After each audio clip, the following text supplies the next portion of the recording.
Picture this. 4 talented NBA players sitting at home while the league prepares for another season, watching lesser players sign deals because they've priced themselves out of the market.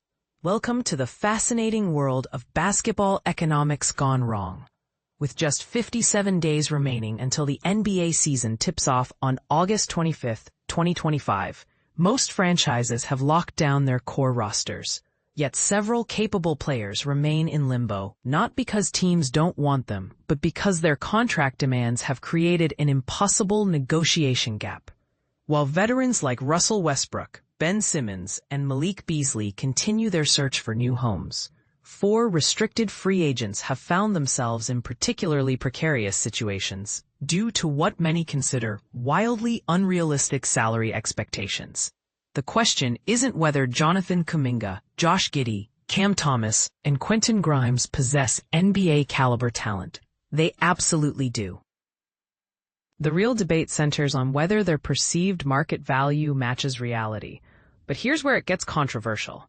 Are these players truly overvaluing themselves, or are NBA front offices being unnecessarily stingy with promising young talent? Let's examine each case and determine just how disconnected these athletes have become from their actual worth. 4. Jonathan Kuminga Delusion Meter. 410, Kuminga finds himself in the most defensible position among this group, primarily because his situation stems from circumstances largely beyond his control. The 22-year-old forward has made his intentions crystal clear. He wants out of Golden State, whether due to frustrations with Steve Kerr's rotation decisions or limited growth opportunities within the current system. His reported $30 million annual salary request places him alongside rising stars like Cade Cunningham and Scottie Barnes. Here's the problem with that comparison. Both Cunningham and Barnes have not only secured starting roles, but have also earned all-star recognition while averaging over 20 points per game. They've become the primary offensive focal points for their respective teams, enjoying the usage rates necessary to fully demonstrate their capabilities.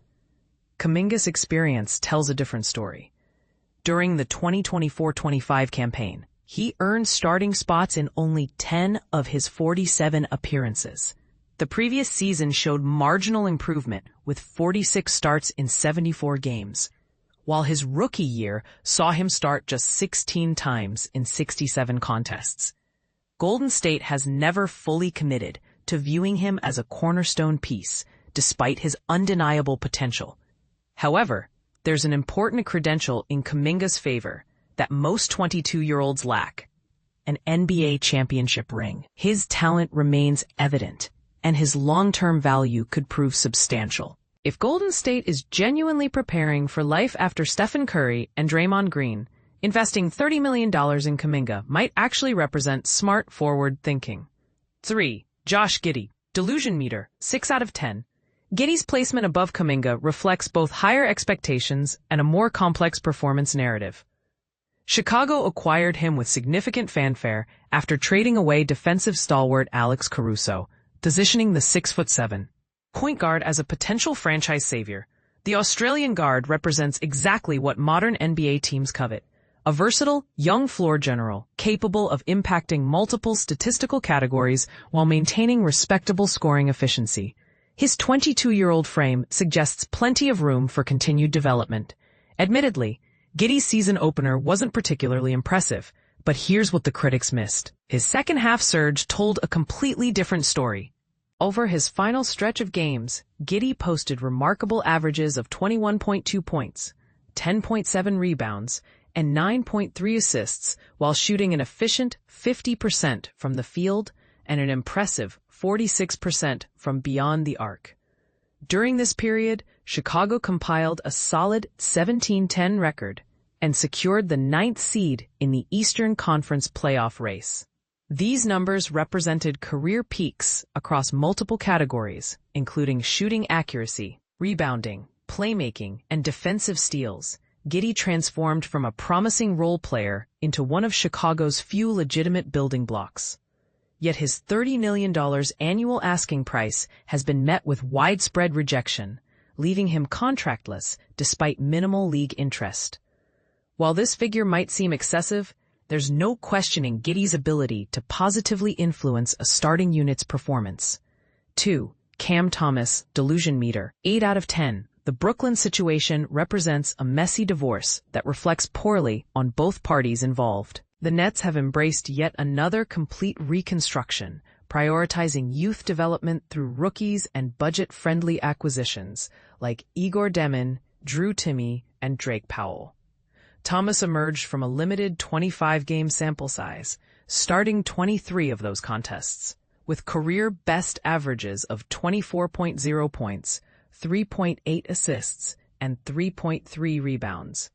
Armed with these statistics, he's reportedly seeking $30 million annually, plus recognition as Brooklyn's undisputed franchise centerpiece. Nobody questions Thomas's scoring prowess.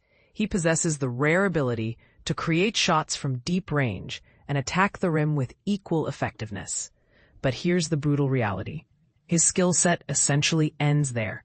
His court vision remains limited, his rebounding contribution is negligible, and his defensive efforts have drawn consistent criticism throughout his career. When you combine these limitations, Brooklyn's reluctance becomes understandable. The organization would rather preserve salary cap flexibility to pursue marquee free agents in future seasons than commit long-term resources to a one-dimensional scorer. And this is the part most people miss. Highlight reel offensive displays might generate social media buzz, but they rarely translate into elite-level contracts without complementary skills. 1. Quentin Grimes, Delusion meter. Beyond measurement, want to witness how a brief hot streak can completely distort self-perception? Grimes provides the textbook example. His 2024-25 journey with Dallas began unremarkably. He occasionally earned starting opportunities and appeared headed toward modest statistical improvements across points, rebounds, assists, and shooting percentages. Then Philadelphia acquired him via trade, and everything shifted dramatically. With the Sixers' roster devastated by injuries, Grimes suddenly found himself thrust into a primary role. What followed was an absolutely stunning 28-game stretch where he averaged 21.9 points, 5.2 rebounds, and 4.5 assists. His performance became so dominant that Philadelphia eventually benched him to protect their draft lottery positioning. Fast forward to today, and Grimes remains unemployed, primarily due to his astronomical $30 million salary demand to serve as Philadelphia's fourth scoring option behind Tyrese Maxey, Paul George, and Joel Embiid, assuming health cooperation. But here's where it gets controversial. Should 28 games of production for a deliberately tanking team really justify such massive financial expectations?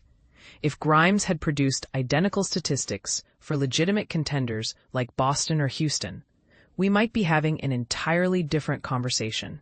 Instead, his situation epitomizes peak delusion territory. Grimes undoubtedly possesses solid NBA skills and could even be considered above average in certain areas. He's proven capable as a reliable three-point shooter with decent defensive instincts, essentially a quality 3-and-D role player. However, his current asking price and the expectations surrounding it should probably be discarded along with his brief statistical explosion.